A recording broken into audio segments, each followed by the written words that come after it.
Hi, everyone. This is Annmarie Gatti from Classic Movie Hub, and I'm here with two of my best film friends and best friends, Aurora from Citizen Screen and Kellee, who is Irish Jayhawk 66 and outspoken and fretful. So we're here. Look, we have been Zooming for a couple of weeks, once in a while, to kind of touch base, with everything going on. And we were having so much fun. We thought, oh, what the heck? Why don't we just try and film it? So we are totally unprepared. This is just filming one of our chats, and we're just gonna hopefully see how it goes, and hopefully we won't embarrass ourselves. So This will be fun. It should be fun. But that said, we did pick a topic. We did that much preparation, okay? We picked a topic. And the topic would be, drum roll please, Hitchcock, okay? As you could probably guess because of Aurora's background. Okay, so guys, all right, Hitchcock. So I know my favorite movies, but why don't we, I don't know, do you guys want to tell me, Aurora, a little bit about your favorites? How do we want to start this? Well, I'll name my favorites and then we can take it from there. And by the way, I jotted this down really quickly, my top 5. So these are my top 5 for today because they can change every day, except for the number 1. Rear Window, Notorious, Shadow of a Doubt, North by Northwest, Strangers on a Train. Ah, okay. Kellee? I chose Shadow of a Doubt, Rear Window, North by Northwest, Psycho, and Strangers on a Train. Okay. I knew there would be crossover with Aurora. I thought so. Gosh. Wow, those were good ones. I mean, for me, it's definitely North by Northwest and Notorious. I guess Shadow of a Doubt, the last time we spoke, I was like, I don't think I ever saw it. And then when you guys told me what it was, I'm like, oh my gosh, of course I've seen it. And I know, I'm trying to think. I would say definitely North by Northwest and Notorious. I don't, Rear Window, not so much for me, for whatever reason. It's interesting, yeah. I know. No, it's funny because I have zero doubt that Rear Window is his ultimate masterpiece. Wow. So it's interesting. I think I really liked it, but the ending, I wasn't that. Yeah. That's just. And yet he said his favorite was Shadow of a Doubt. You're right. His personal favorite. Yeah. Well, it's different, right? It's different than his other movies.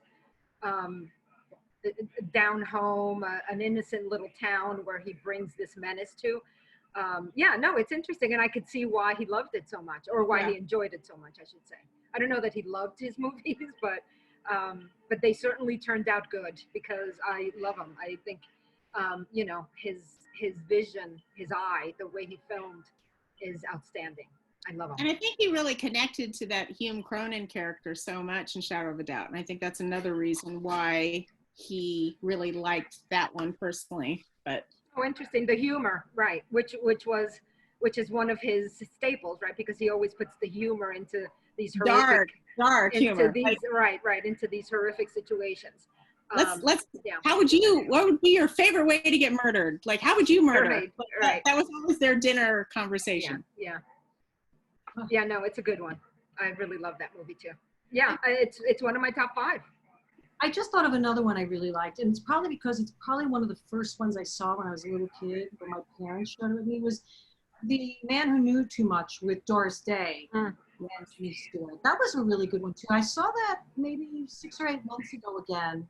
It's a really good one. It really. Oh yeah, it's absolutely great. Yeah, I mean, I don't know that he had a loser in among his movies. It's just a matter of what you connect with more than the other. I'll tell you why I think Rear Window is his ultimate masterpiece. I think visually what he does is pretty astonishing.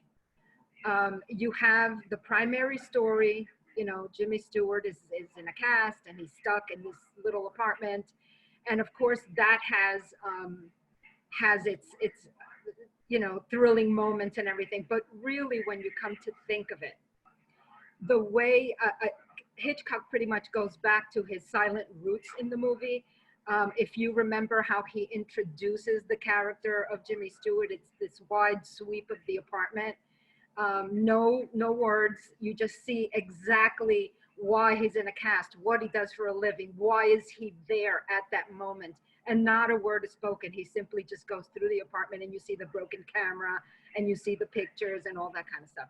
Yeah, the visual story. It's just amazing. But more than that, not only do you have this central picture, this central story, you get to see silent little pictures in all of the people across the courtyard.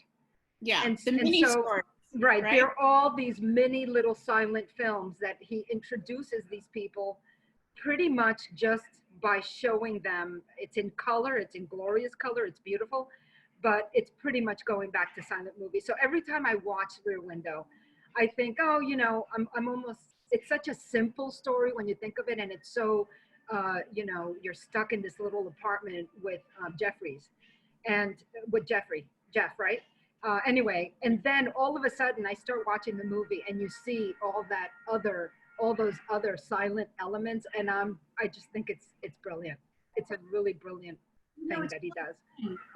When you were talking about the way Hitchcock uses the camera and how he introduces the scene, I went right away. It's really funny. I didn't think of this, one of my favorites, but Dial M for Murder. Yeah. And one thing that struck me about Dial M for Murder is the darn key, spoiler alert, the darn key is in the purse. And every time he's in the room, the purse is like, and you're like, my gosh, just check the purse. Look in the purse. Go to the purse. And every time he ran there, or when there was a scene, you always saw that purse. Mm-hmm. So he really, you're right. He's really the way he handled. Oh yeah, brilliant. He played you. You know what I mean? Oh, he did. I don't think he played you. I actually, he was so manipulative with his audience. Yeah. More so, in my opinion, than any other director I can think of. While another director maybe told you a story or aimed to tell you the story, I always feel Hitchcock shows it to you. Yeah. If there is a purse that's important in the story, or a key, the famous tracking shot in Notorious, or the doorknob, or whatever it is, he makes sure you don't miss it. These extreme close-ups, it's to make sure you don't miss it. So I just think you couldn't get away with not getting an Alfred Hitchcock movie. Although I do know people that don't get Alfred Hitchcock movies. It's very difficult to not get them. That was a great point about the tea in Notorious, right? That's such that milk. Is great. The espresso. The espresso cups, which is, by the way, the scene. That's the scene he's directing here. Yes. He's directing Ingrid Bergman. It's such a great scene when they put the tea on that little end table, or wherever it was. Yeah, the espresso. The espresso. And he keeps showing it to you. Upstairs. Right. That's one of my favorite examples of that, is that he doesn't let the audience in that scene forget that it's there. So every time he shows it to you, it builds on the thrill, it builds on the excitement. Which is it was such a difference, I think, is another reason why Hitchcock was so popular, is because he was one of the first to let the audience in on what was happening. He didn't hide it till the end, like, say, in Agatha Christie or something like that. And that was more common, I think, in a lot of the detective or thriller type of suspense films or plays before, is like, it was this big reveal at the end. Yeah. But the truth is, with Hitchcock, you knew the suspense was in these characters and whether or not they'll get caught and things like that. Yeah. But the audience is in on it. So it makes it exciting, because then you're really invested in the suspense of it. Right. Well, it's like that story he told about the thrill of, and I'm going to botch this up, but it's something to the effect of when you put a bomb, in a movie and it goes off and everybody jumps, but that jump lasts a second. Whereas if you keep showing the people, listen, the bomb is about to go off and the bomb is about to go off. Now you made the thrill not a second long, but many seconds long. And that's exactly what he does over and over again, like that espresso scene, right? Yeah. Or radioactive milk. Or the radioactive milk, yeah. I was looking for that to put as my background, but didn't have enough time to find it. So I'm just trying to think of other iconic scenes, like, you know, oh boy. North by, yeah, I know. North by Northwest, that crop duster scene, just when he's shot, when Cary Grant gets off the bus and there's that long road. And I mean, I love that scene, right? Yeah. You know, when the guy gets off the truck and they're just looking, it's pretty amazing. You know, the funny part about that scene is really when you think about it, this guy gets off the bus and there's nothing there. So, I mean, I guess if it was me, I'd be a little afraid to be out there on my own. But really, there's no menace around anywhere. And he just made this menace appear from nowhere. That's pretty brilliant, you know, and of course, Cary Grant, who could pretty much do everything. It's pretty special. That's one of my favorites. I always say that North by Northwest is Hitchcock's ode to Hitchcock, because pretty much every element in it has been done. He did before. You know, from the 39 steps, it's very similar to, and then on forward. I think all of the thrilling aspects of it he did before. He just put it together in this gorgeous, you know, in this gorgeous movie. But you know, and speaking of which, like Hitchcock did redo his own films a couple times, not all of them obviously, but you know, The Man Who Knew Too Much, and you know, when you think about you know, films that he did in Britain in the silent era, you know, if you look at some of the ones, or early talkies, and then he came over to Hollywood, when you think about it, like I enjoy the original The Man Who Knew Too Much as I do the Doris Day, Jimmy Stewart one. Yeah. And yet they feel different. They're the same, and yet they're both equally thrilling and enjoyable. Yeah. Well, he had that quote. He used to say, "Self-plagiarism is style." You know, and it's true. That is exactly. He was. It's like he was saying, "Yeah, you know, I yeah. got good taste." Yeah. So that's great. You know, I'm curious though. None of us mentioned Vertigo as one of our top favorites, which is interesting because I believe Vertigo, it, you know, was voted the best movie of all time not too long ago, or maybe a year or two ago. Controversial for us not to include it, isn't it? Yeah. That's why I was. It's certainly not even. It may not be on my top 10 Hitchcock, but I mean, not that I don't like it, because I think it's gorgeous, but it just, that story doesn't get to me, and I think I don't know what it is about it. I enjoy it visually. I can It's beautiful. Yes. So. Yes. Yeah. How about you? Have you seen it in a while, or Annmarie? I saw it on the big screen last year, but not one of my favorite. Yeah. But it's I don't know. There's something about it that doesn't hit home with me. I don't know why. Yeah, I agree. Me too. It just doesn't get to me. And yet, good. I think for me, part of it, besides the obvious stuff that I see, is that there doesn't seem to be a true protagonist in there. Like, who am I supposed to root for? Because interesting. You don't root for Jimmy Stewart in it? He's definitely a flawed character, and I think he has some flaws. He has issues. He definitely has issues. Yeah. And it's interesting because some flawed characters you root for and some you don't. And for some reason, I didn't root for him as much. Yeah, I agree. I agree. I mean, I rooted for the one that was pining for him, that enjoyed painting. Like, oh my gosh, Barbara Bel Geddes. Yes. Yes. Like, she's wonderful. Mitch, is it Mitch? Yes, I haven't seen that in quite a while, but Mitch, isn't her name Mitch? Midge. Or Midge, right? Midge. Yeah. Is it wrong that she's my protagonist?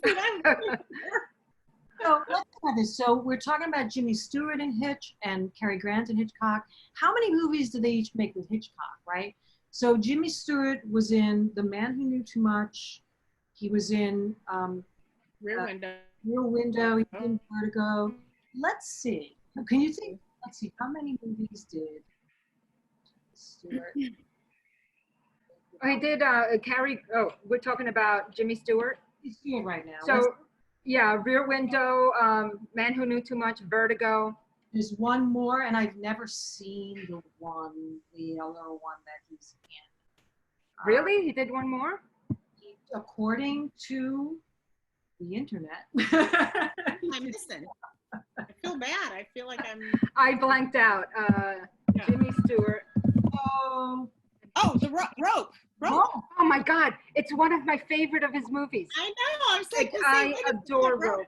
Where there's like a body. Oh my gosh. Yes. I adore Rope. You know, Rope has, for me, one of the scariest scenes, aside from the birds.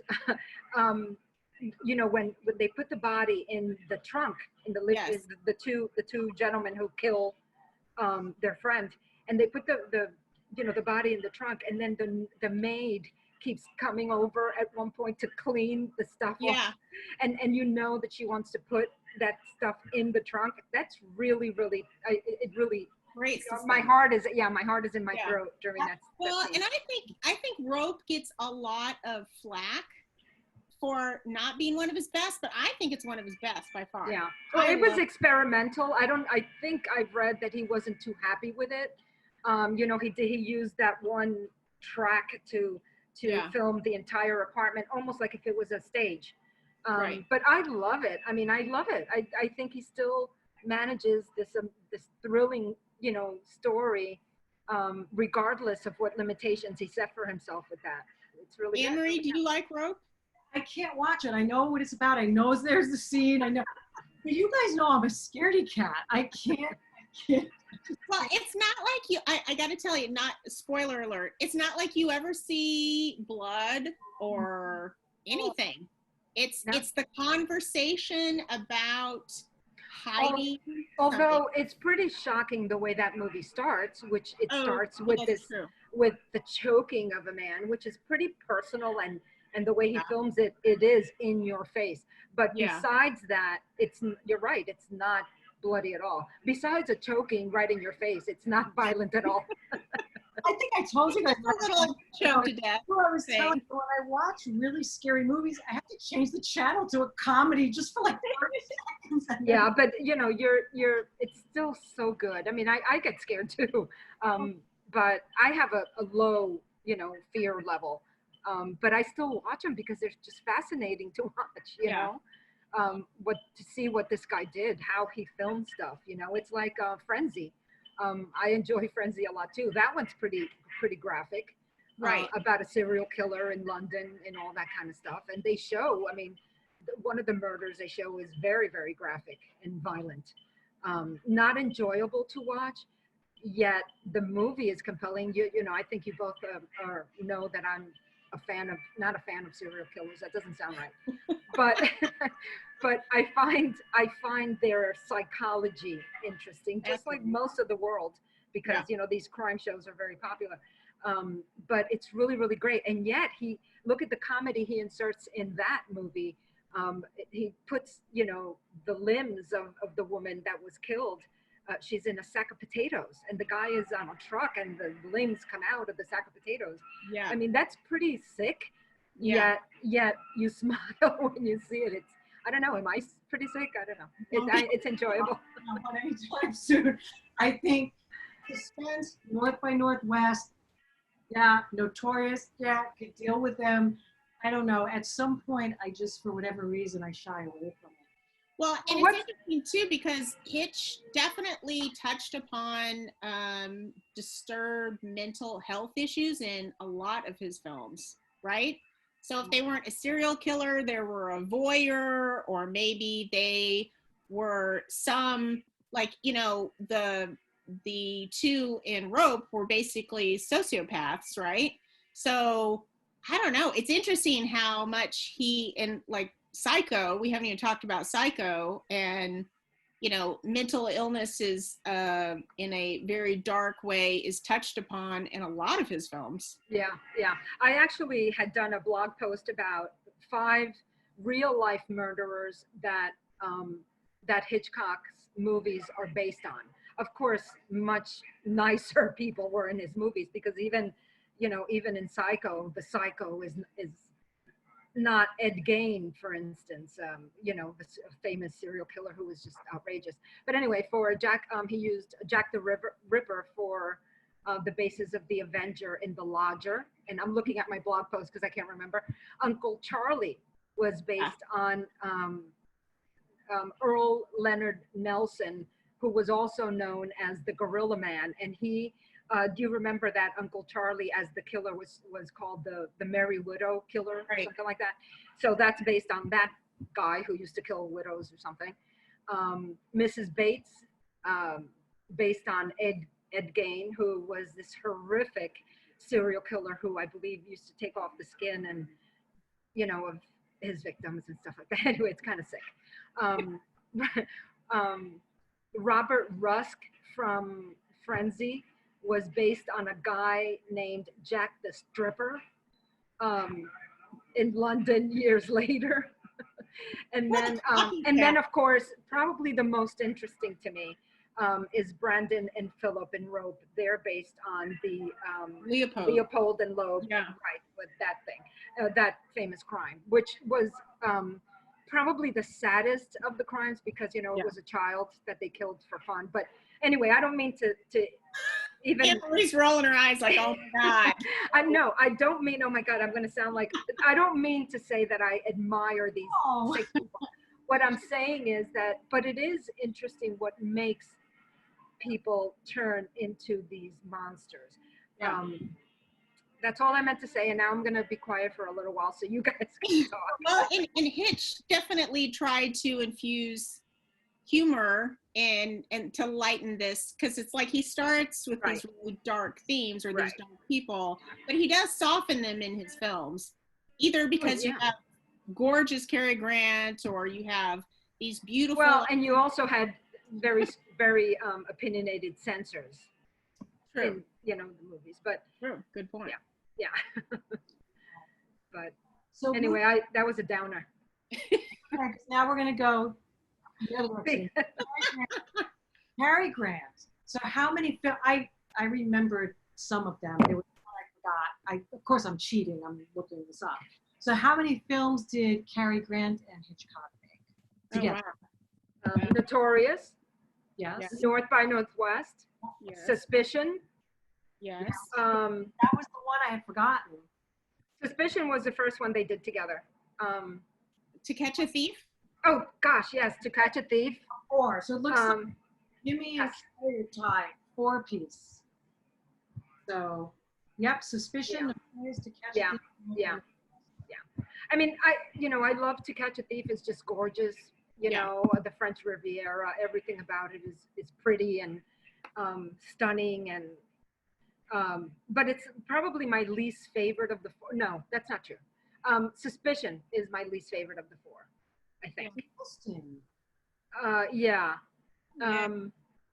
You know, I felt that in Suspicion, his character, the way it's written, not him, of course, because he's perfection. But I thought that his character didn't commit, like you're sort of, is he or isn't he? And of course, that's the gist of the movie. I get that that's the suspicion in the movie. But I wish it would have turned out differently, maybe. I think I wish he would have been a murdering person. So like the way Hitch really wanted it to be. Yeah. All right. Yeah. It would have been more interesting, I think. The car, I never really bought 100%. Like I kind of, you know what I mean? Yeah. Like, was he trying to kill her? He wasn't trying to kill her. I don't know. It looked like he was trying to kill her. Yeah, you know what I mean? So I never really bought that. I mean, right, because almost the back and forth of whether he is a murdering piece of you know what or not is not convincing to me. I don't know what it is. There's something missing in it. So it's probably my least favorite of the 2. Like the premise that she's basing it, it's like the seeds of doubt seem to start because she suddenly discovers, oh, my new husband is a gold digger. And I'm like, how did you not know that already? Like that should be pretty obvious. Yeah. But that's also like just because someone's a gold digger doesn't mean they're a murderer. Yeah, I mean, she doesn't have very good taste. I mean, she did that in Suspicion, and then, you know, and then you also have Rebecca, where she doesn't make a good choice Right. there. I mean, clearly there was issues with his previous wife that she didn't know about and didn't find out about. So what do you think about Rebecca, by the way? A lot of people love that movie. It's not one of my favorites either. Visually, again, visually stunning, and it does have a lot of obvious in-your-face Hitchcock elements in it, but it doesn't feel like a Hitchcock to me. It feels Selznick to me, and I think that's where he had issue with it, and it's also where I mean, it allowed him to become a success, and it was his gateway. Sure. It was his first American movie. Right. But you could also feel that it had more Selznick stamp on it than what later became. Yeah. I mean, I don't know that I can recognize a Selznick stamp, but I could recognize a non-Hitchcock stamp. Yes. Again, there are beautiful visuals that he did, you know, that he did regularly in his movies. So there's that, and it is filmed beautifully. It really is. And Mrs. Danvers is to die for. Yeah. So I mean, there is a lot of. He's probably my favorite character in the film. Yeah, I mean, Judith Anderson, Dame Judith Anderson. She's just fabulous. So yeah, absolutely. There's a lot in it that I enjoy, and I will watch it over and over again for those reasons. But it still doesn't feel like a Hitchcock. I don't know what it is about it. I agree. I think, Kelly, you and I were talking last week, so that may not feel like a Hitchcock movie, but I was mentioning that a movie that to me feels like a Hitchcock movie, but is not a Hitchcock movie, so now I'm going to veer off, is Charade. Every time I see Charade, I'm like, oh my gosh, how could this not be Hitchcock? Yeah. Well, he was hugely influential. I mean, Charade is fantastic. Another just hugely enjoyable movie. Yeah. Well, and I was saying that, you know, back in the day, Billy Wilder used to talk about how he never seemed to get credit for Witness for the Prosecution because everyone kept assuming that Hitchcock directed it, and conversely, it was the opposite was true for the Paradigm Case, and so it's interesting how they each had a film that the other got credit for all the time. Yeah.